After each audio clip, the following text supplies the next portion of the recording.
Hola, este es el vídeo 6 de las prácticas de programación del tema de cálculo de ceros de una función del curso de métodos numéricos. En este vídeo vamos a presentar la implementación del método para calcular todas las raíces reales de un polinomio. Entonces, el método se basa en lo siguiente.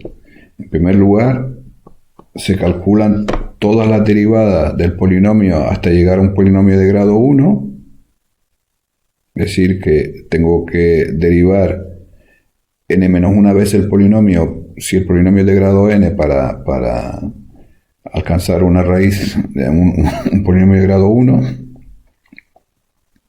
Una vez que tengo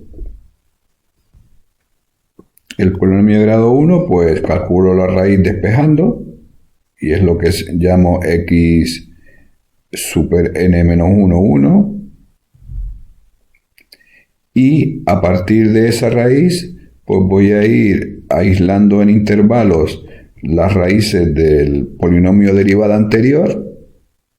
Una vez que tengo la raíz aislada en intervalos, aplico el método de la bisección para calcular la raíz en ese intervalo, y de esa manera voy subiendo, y en cada etapa lo que voy haciendo es calcular las raíces del polinomio derivada de un polinomio derivada a partir de las raíces calculadas en el polinomio derivada siguiente, que me ayudan a encerrar en intervalos lo del polinomio derivada actual.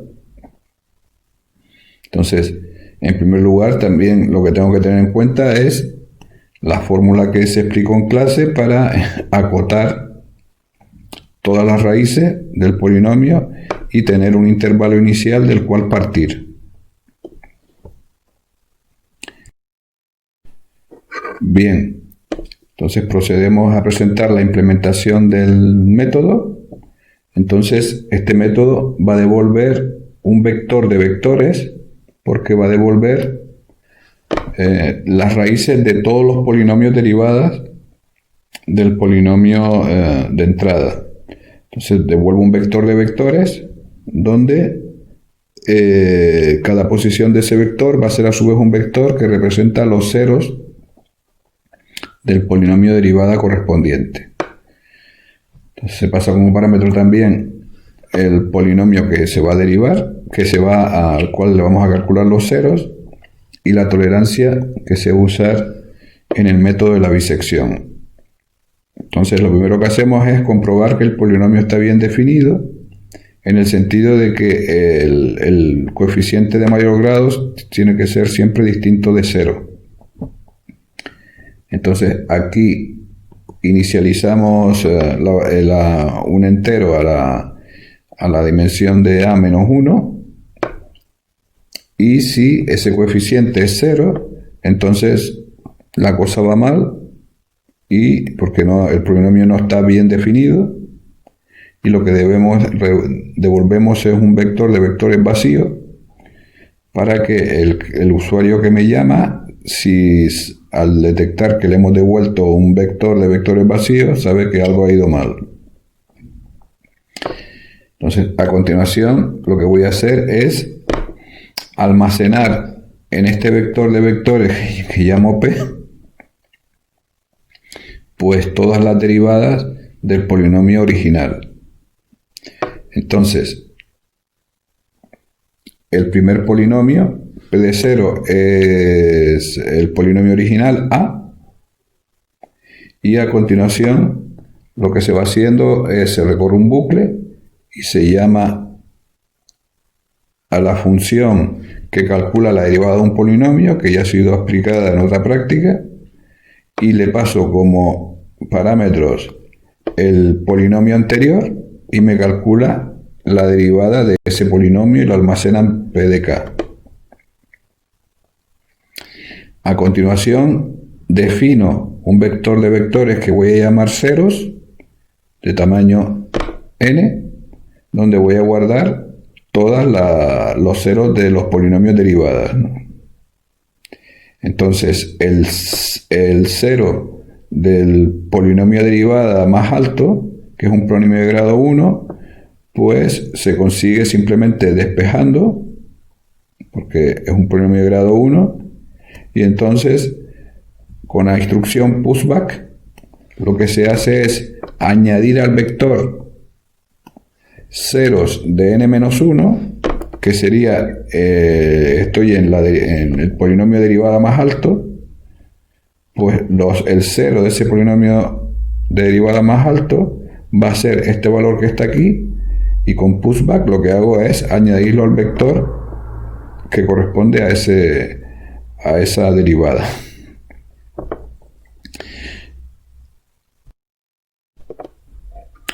Bien, a continuación vamos a ir calculando las raíces de todos los polinomios de derivada.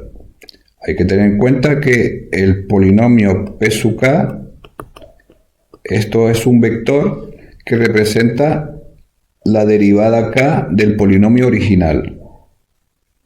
Entonces, originalmente, pues ya tengo por la fase anterior, ya tengo lo que sería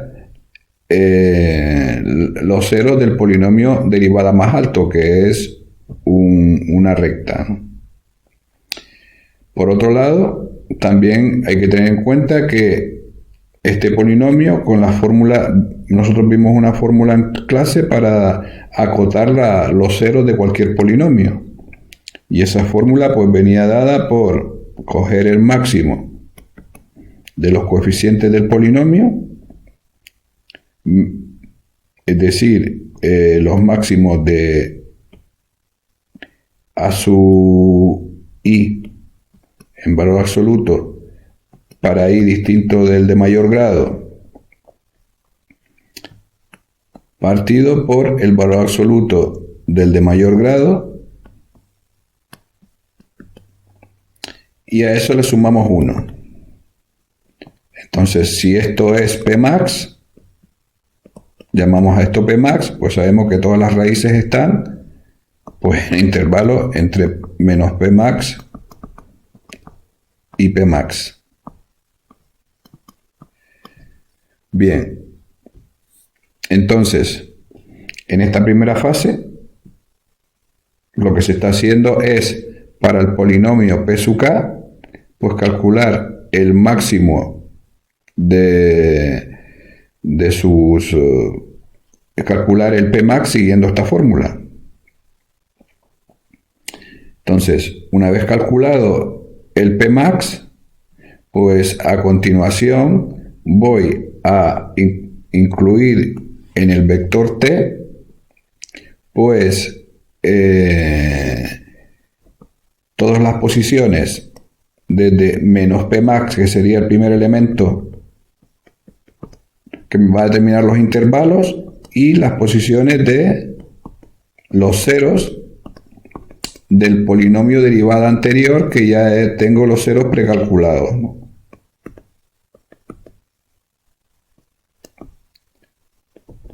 Entonces, cada uno de estos intervalos es un intervalo donde voy a aplicar el método de la bisección para calcular los ceros del polinomio derivada P sub P de k. Entonces, lo que hago es que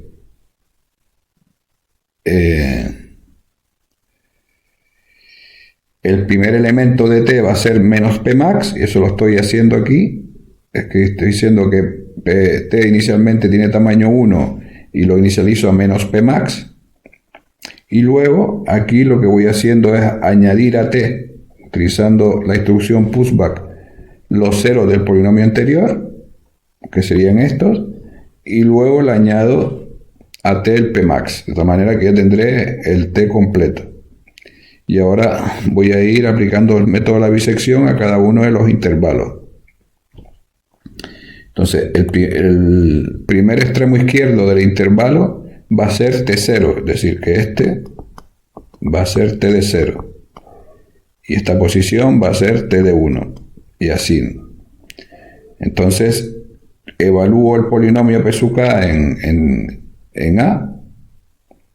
Y ahora voy recorriendo las posiciones de t y voy calculando b, que sería el extremo derecho del intervalo, como t de i más 1, evalúo el polinomio p sub k en b. Si p de b es 0, entonces el 0 directamente es b, y se lo añado a la raíz 0 de k, es decir, que eso va a ser un 0 del polinomio p sub k, y si el p de b no es distinto de 0, no es 0, pues compruebo si hay cambio de signo con respecto al otro extremo del intervalo, y si es así, lo que añado a 0 es lo que resulta del cálculo del método de la bisección al aplicarlo al polinomio p sub k en el intervalo AB con una tolerancia TOL. Y PA, PB pues son la evaluación del polinomio p sub k en A y B. Después de hacer eso, pues actualizo A a B y PA, PB para coger el siguiente intervalo. Entonces, cuando haya terminado este bucle, pues habré terminado de calcular todos los ceros del polinomio p sub k, y cuando termine el bucle principal, pues habré llegado hasta la función que corresponde a la derivada 0. Entonces, en el vector de vectores 0 estarán todos los ceros de la derivada del polinomio original, y esto es lo que se retorna.